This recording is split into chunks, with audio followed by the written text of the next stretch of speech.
Great. Well, thank you very much for inviting me to take part today and for showing the film. Just want to say a little bit about the clip that we saw. It's the first 15 minutes or so of the film, and we just chose that clip to show because it kind of introduces the Morshidat, who they are, and the kind of work they're doing and some of the issues that they're working around. And they were introduced in 2006 in Morocco as part of wider reforms, both around women's rights, particularly around family law and women's rights within that, but also in response to sort of growing worries about extremism in the country. Some of you may know that in 2003, Morocco was hit very badly by bombings in Casablanca. So there were lots of things influencing this change. And we heard about this. I heard about this in 2006, bizarrely in China, of all places. There was very little about it in the media in the UK, but I was in China making a film and read an article while I was there about this new initiative in Morocco, where they were training women as religious leaders to teach women about their rights through Islam and teach an Islam that was about tolerance and understanding each other, that was very, very sort of connected to modern values and modern life. And I was just really, really fascinated. And I think particularly because at the time it was just a year after the bombings in London, and there was a lot of very negative coverage of Islam in the media in the UK, and particularly around the role of women. So I decided it was something I wanted to find out more about, and got in touch with the Moroccan embassy when I got back. It took a long time to kind of get permissions to sort of, not even to make the film, but just to get those first introductions. So it was a year and a half later that we first went to Morocco to meet some of these women. And I think it was going into the mosques where a couple of them were working and meeting the women that they were working with that just excited me so much, and I just thought this is a film that has to be made, because suddenly these women's areas of the mosques that had been almost empty in some cases were packed. I mean, we went to one mosque where there were 200 or 300 women in there, some of whom had really been out of the house very little before. Their lives were very housebound, and they were just so excited about everything that they were learning. Some of them were learning to read in the mosque. They were learning about all kinds of things, and just said it had just opened up their lives in a way that hadn't happened before. So yeah, that was really sort of how we came to make it. We also went to the training college on that first visit, which was really interesting because the training of the Morshidats is not just a religious studies training. It's very broad. It's a year's training. It's very competitive to get into.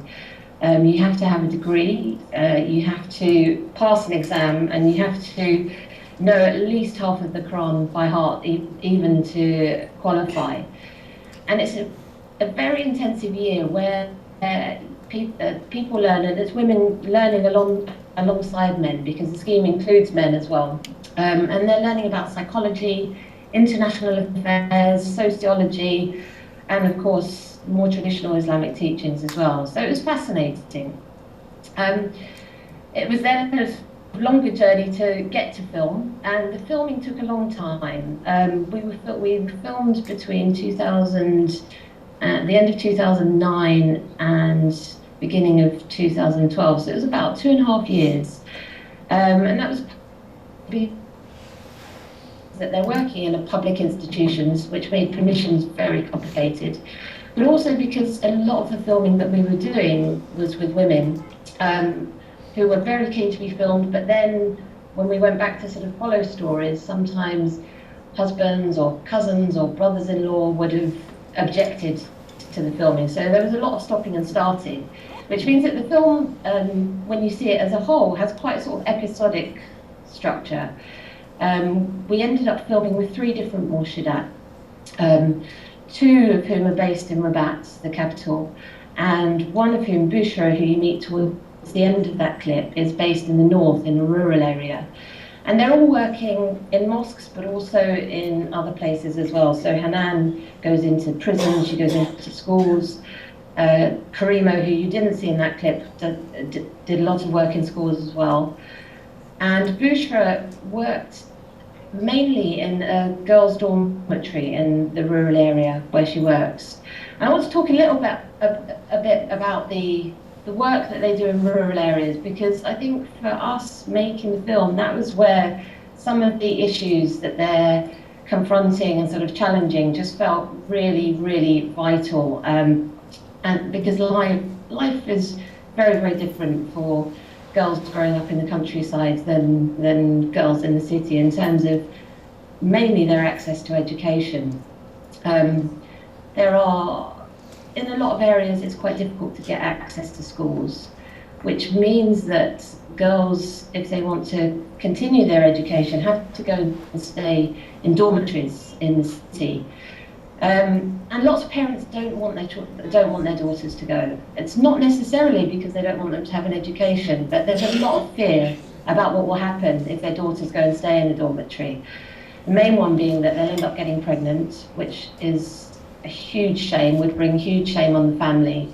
And so lots of parents just don't let their daughters go to school. So Bushra was going, when we filmed, was going into one of these dormitories 3 or 4 times a week to support these girls who are away from home, really without any support at all. I mean, in the dormitory that we filmed in, there are about 260 girls between 11 and 18. They're at school in the day, they're at school with boys, the schools are mixed, and then they come back to the dormitory, they have dinner. There's a sort of pastoral teacher who stays there with them until about 9 o'clock at night.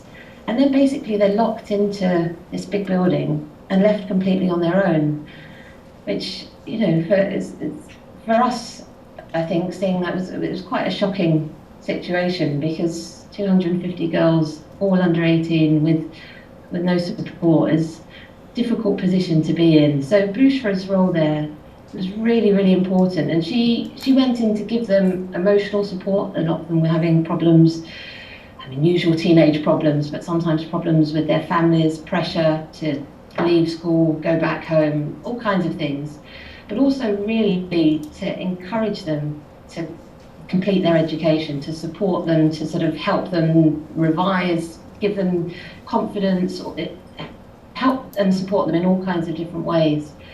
And I think for me and for all of us involved in making the film, the point that was really very, very difficult, and it comes up in the film, but you didn't see it in the clip we saw here, was that one day we went into the dormitory with her and found out that one of the girls there had committed suicide. And the story behind it was that her father had sort of turned up from the countryside one day. He was sort of concerned that she might be seeing boys and was not that happy about her being at school, really wanted her to be at home. And he'd turned up to meet her, and he'd seen her coming out of classes, walking down the street hand in hand with a boy, and just lost it completely. Beat her in the street, dragged her out of school, took her home back to the countryside, 30 miles away, however far it was, and wouldn't let her leave the house. And 2 weeks later, she committed suicide. So it was an incredibly sad time for all the girls there, and for everybody involved.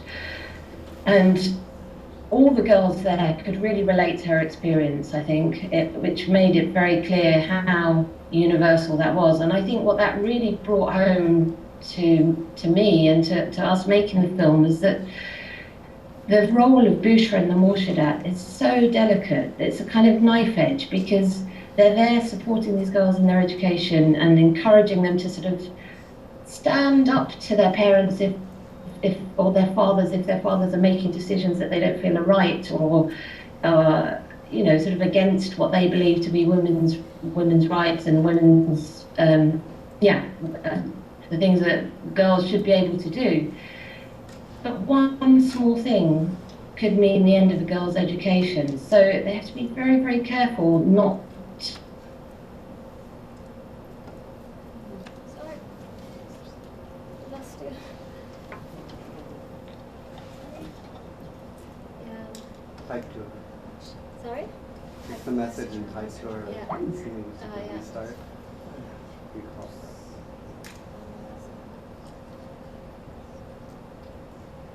Hi. Okay. Hi, sorry, we cut out. So can you hear me? Yes, I can Okay, hear so you we fine. basically lost you just when you said that the last sentence was that the Mushi dads are playing a very delicate role in that they're actually supporting the girls at the same time, supporting the girls to argue back against the tradition that they were raised in. Anything else? Yes, no, Yeah. sorry, it's just so that on the one hand they're encouraging them to sort of speak up for their rights, but at the same time they don't want to. They have to be very careful because the slightest thing could push things over, and then a father has the right to take his daughter out of school. So can you still hear me? Yes. It's frozen again. Okay, Yes. great. And that was, I mean, that's, I think, probably one of the most powerful moments in the film, and really just shows the delicacies and the complications, the sort of complex situations that they're dealing with. And I think really their role primarily is to try and help people understand each other, to bring people together, to try and help things move forward and progress in a peaceful way rather than through.